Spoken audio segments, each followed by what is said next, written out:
Você vai conhecer a história de um policial militar com espírito aventureiro que com $400 saiu do Brasil e foi se aproximar de outros povos, de outras culturas em vários cantos do mundo. E eu estou aqui na casa do Passo Fundense, Rui Nascimento, e a sua casa é o lugar que você menos fica, não é mesmo, Rui? Assim, com todo esse trajeto aí, são mais de 30 países que você conheceu e a tua primeira experiência foi aos 17 anos, foi para os Estados Unidos sem saber inglês fluente.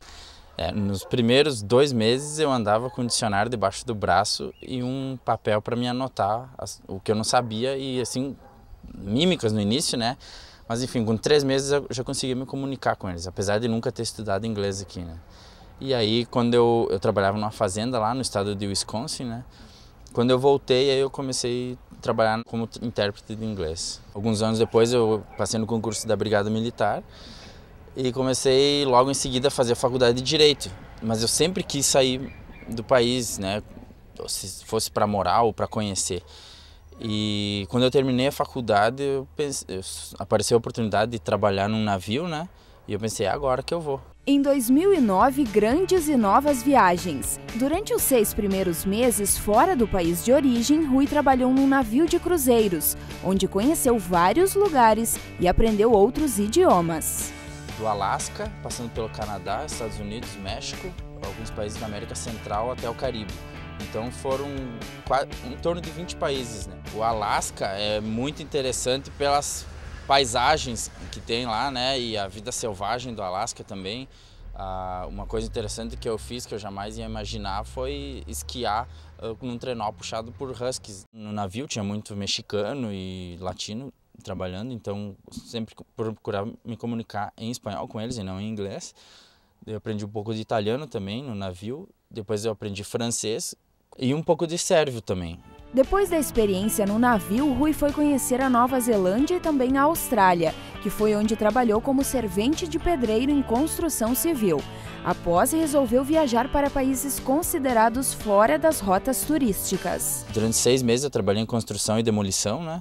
Serviço pesado, mas compensa financeiramente. Daí eu fui para Tailândia, Camboja e Laos. Fomos eu e minha namorada, que era francesa, que eu conheci na Austrália. A natureza é incrível, a vida selvagem, é o país dos elefantes, né? Aqueles 3 praticamente, a Tailândia principalmente. Então a gente ia visitar, como eles chamavam de fazenda de elefantes, aí tinha fazenda de crocodilos, de tigres, tudo pode entrar em contato físico com o animal, né? No Camboja é a quantidade de pessoas com membros amputados, porque eles sofreram muito na época da Guerra do Vietnã. O Oriente Médio também foi um dos destinos escolhidos pelo policial, onde visitou países com grandes rivalidades religiosas e culturais, como Israel e Palestina. Quando eu fiquei uma semana em Jerusalém, daí eu fiquei na casa de uns estudantes israelenses que eu conheci através de um site, que é o Couchsurfing, que tem em torno de 3 milhões de membros no mundo inteiro, como se fosse um Facebook. Mas é justamente para você conhecer, ir na casa das pessoas que moram nos outros países e ficar hospedado por alguns dias, sabe? Pois é, era dessa forma que você se mantinha nesses países, assim. Também, né? De que outras formas? Eu ficava nos locais mais baratos possível. Se precisava se dormir numa rede pendurada numa árvore, eu dormia, né? Que quanto mais eu economizasse, mais dinheiro eu ia ter para conhecer outros lugares. O mochileiro também passou pela Jordânia e pelo Egito, pela Grécia, Sérvia, Itália, França, Inglaterra, Escócia, Portugal. Foram 2 anos sem voltar para o Brasil. Mas ainda quando eu voltei, eu ainda fui conhecer o Uruguai, que eu não conhecia. Perfeito, no carnaval, né? Exato.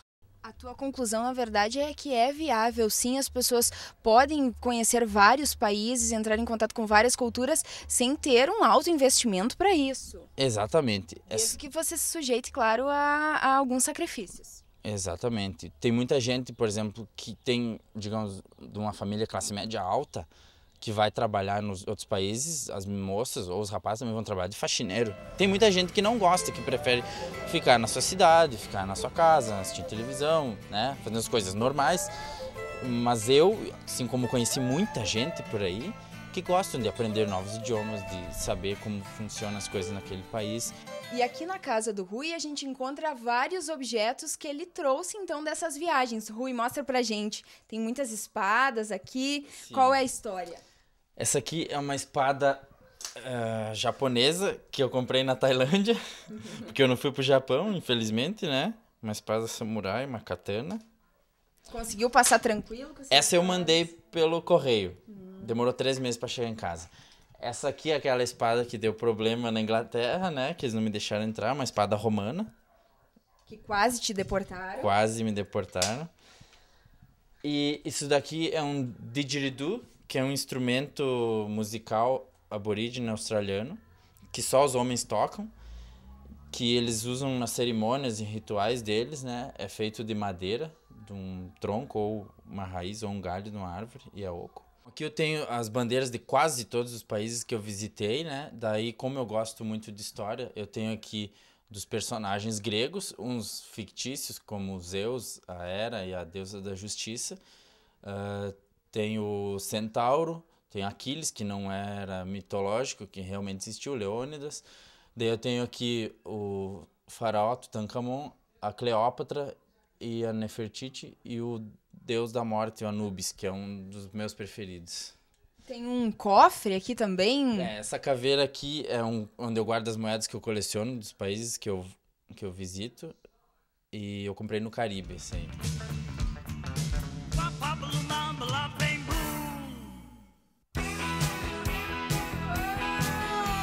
Toda vez que eu olho no espelho a minha cara, eis que eu sou normal e que isso é coisa rara.